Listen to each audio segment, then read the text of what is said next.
Obviously, it's nice to get some of these guys back here that haven't been weren't with us last year. I thought Hunter had a really good day. The recall from when we did OTAs and minicamp, I thought was really good. We had a lot of install in, and so I thought that was good. We made some nice throws. Looked like some of the offensive linemen have really worked this off season, so it should be good. I liked it. Had a good day. My daughter said, "How was practice yesterday?" I said, really good. I'm excited. And she said, "Man, that doesn't sound like you." So, questions? Did you say it's only day one? Yeah, I said there's a lot of time left. Does your mood about practice, is it helped, do you think, by having just so many more veterans on that defense? Are you noticing that effect already? I think it's just having good players. These guys are. Patrick Peterson had a good day, and Xavier Woods. There's not very many mistakes. Now it's first day, so there's a lot more stuff we have to put in. But and having Barr back out there is big because he's he kind of runs the show. Lets Kendricks just go play football, and then getting these other guys, Tomlinson and Pierce and Sheldon Richardson. I thought Danzler did some nice things yesterday. Breland did some nice things for his few plays that he had. So and then offensively, Smith Marset made a nice catch on a route. Conklin had a couple nice plays in there. Udo did a nice job at guard. And Cook still looks like Cook. So it's just a different vibe. I mean, it's just a different vibe. Udo, how have you seen him progress the last couple of years? Well, he's a really good athlete, and he's big, got extremely long arms. He's got some physicality to him. I talked to him after practice yesterday and asked him, how did you like being in a guard? And he said he loved it. So that's a good thing. So, hopefully he keeps progressing, and so we'll have a good battle in there with Samia and Dozier and those guys. I mean, so we're just trying to find the five best, however we can find them. You brought up Hunter. How closely were you watching him yesterday? What stood out to you? I wasn't really closely watching him, but I sure did notice him. He's one of those guys that first pass rush, first time we went one-on-one pass rush, he was going against O'Neal, and it was amazing. And then, so I heard O'Neal ask him. I said, "Daniil, what was that move?" He said, "I don't know. It just happened." So and then he just slithery and long arms and athletic. It's different.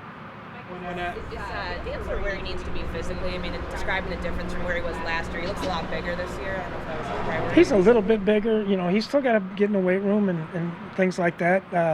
He came off the field way too much last year, so he's got to, if he gets a couple hits on him, he's got to stay the heck out there and go compete. So, but he did some good things yesterday, and as I said, so we got some size at corner. Breland, Peterson, Danzler, those guys are all big guys. McKenzie is doing a nice job at nickel. So, and Harrison Hand got some plays in there last year, so he's working in there as well. I guess, the biggest thing, and not talking about Danzler specifically, but, some of those guys got a chance to play last year, but adding some of these other guys, I feel like the depth should really help us in special teams, because some of these guys that played last year probably won't be playing, first, second down, but they should be playing a lot on special teams. Mike, when Eric Hendricks was asked yesterday about the interior defensive line, he said we've got some meaty boys up there. Your thoughts on just having so many big guys, so much bulk now in the interior line, and how much will that help you, especially against the run game? Well, I think it's going to help a lot. Tomlinson has done a really nice job. He's working, it's some of the things that we're teaching is a little different technique for him. With Pierce, it's not so much different techniques, but we're taking it easy with him because he had that, wasn't a tweak, slight pull and off season. So anyway, so we're taking it easy with him. And then you got the combination with, Watts, who's another big athlete, but probably an athletic guy. You got Richardson, who's an athletic guy. So the combination of all those guys, I think, will be good.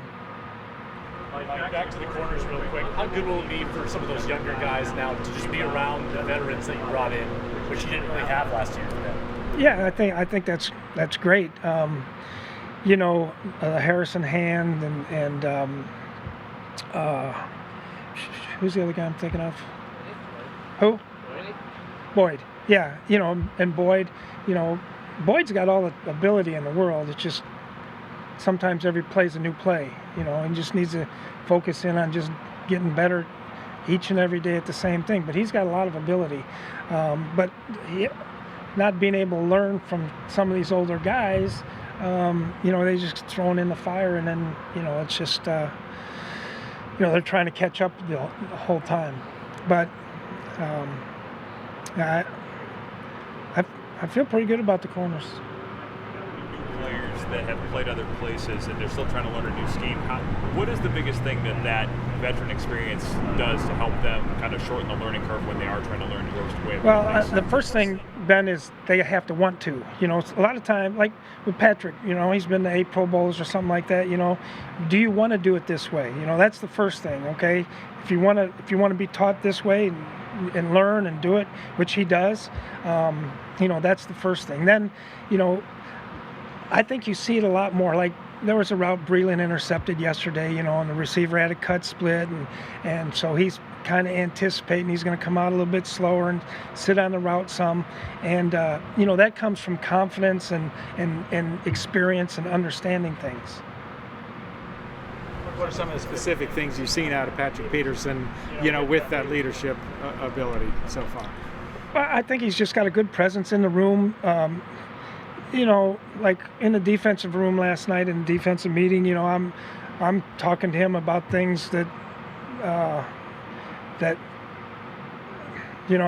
would talk to a young player about. Same thing, this is what's important when you're playing this particular technique, and he's listening to it and helping there. But so when I'm coaching Patrick Peterson there, I'm also seeing that Chris Boyd is listening to me coach Patrick Peterson, which is a lot different than, I'm just coaching Chris Boyd and things like that. So Dantzler has to listen to him, to what I'm saying to Peterson, and Peterson's nodding his head, I understand, coach.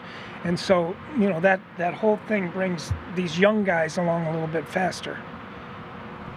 Mike, when you have a player like Jefferson who had such a good rookie season, is there, any way that you prevent against any of this mental aspect or any of this other stuff that could come with like a sophomore slump or any sort of natural regression, the team's figuring him out maybe a little? Well, what's going to happen is I don't think he's going to have any regression or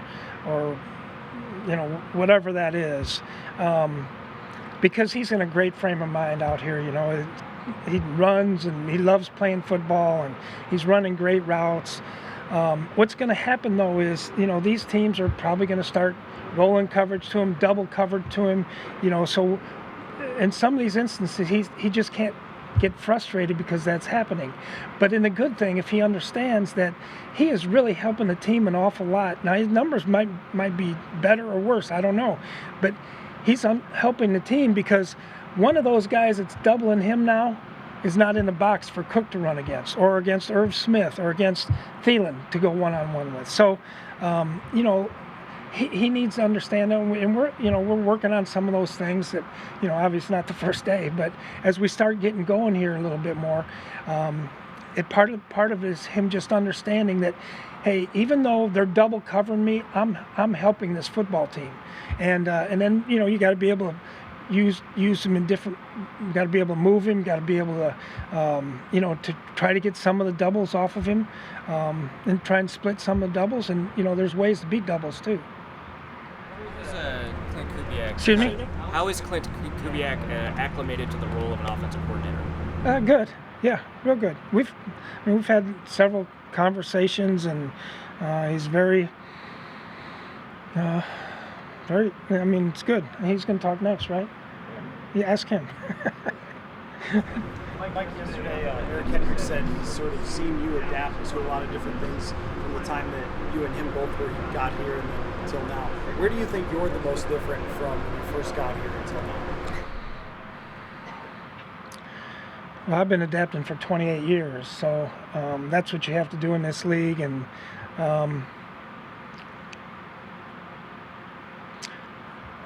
I don't know, maybe, like yesterday we had a couple walkthrough periods in practice. I don't know, I guess I'm getting soft. Maybe that's probably what he's talking about. Brian O'Neill, great contract year. I know it's not your department, but from a coaching standpoint, how important is it to you to keep him around? Yeah, I think, we'd love to get Brian done. And I think they've had conversations. I don't know where it's at. It's always, one side thinks one thing and one side thinks the other, right? And, but as far as Brian, I think he's taken a good leadership role with the offensive line now. He's becoming more of kind of what Riley was in the past. Very good athlete, and had a good year. And there's things he still needs to work on as well. So, but he's a great kid.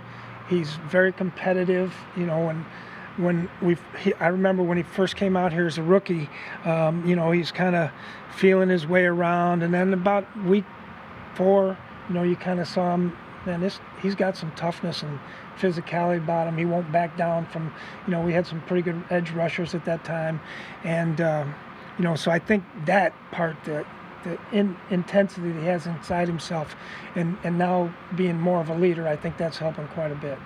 Is it change to adapting over 28 years when the game and the players change as much as the Yeah, that's a good question.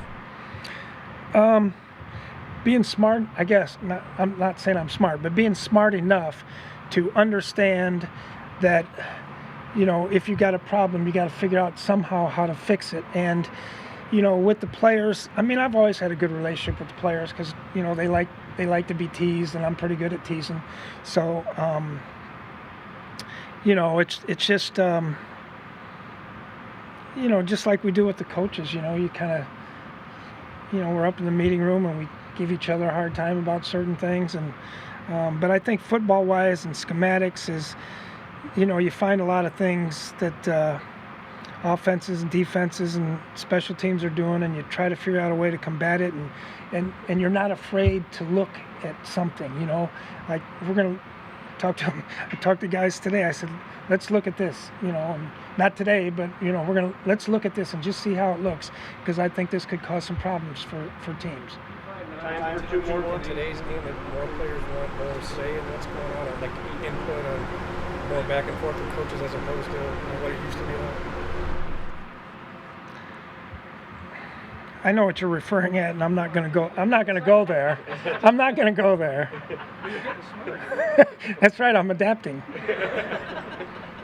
In general. I think if a player comes up to me and has a good idea, I'll listen to it.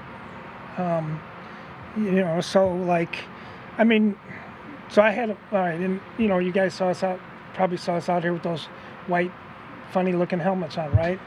So I had a meeting with about 20 players in the spring, and I kind of had a heads up what was coming, right? And, we don't want to beat each other up in the spring and blah, blah, blah, and blah, blah, blah. And I said, and I said my piece like I always do. I said, well, it's really hard for me to believe that 10 practices in the spring is going to make your body feel it's going to beat up your body for the season, because you still got month and a half or something to recover. So anyway, but it's 10 practices anyway. So I said, what I will do is I will try to take some of the contact away from the lines.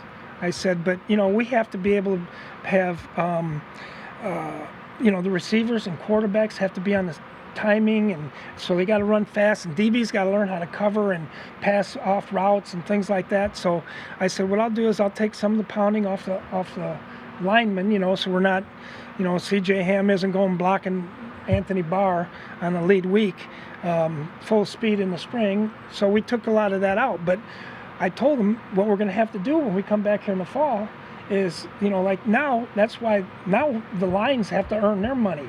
So they got to go out there and they got to compete each and every day against each other so that they can get better. And then I actually walked up to like Barr one time in practice, and I said, "How's your body feeling?" During OTAs. And he said something back to me, and I walked up to Brian O'Neill, because these are some of the guys that spoke in the meeting. I said, "Well, how's your body feeling?" He kind of gave me a little shove, like, "Come on, coach." So. Last one. All right, thank you. Thanks.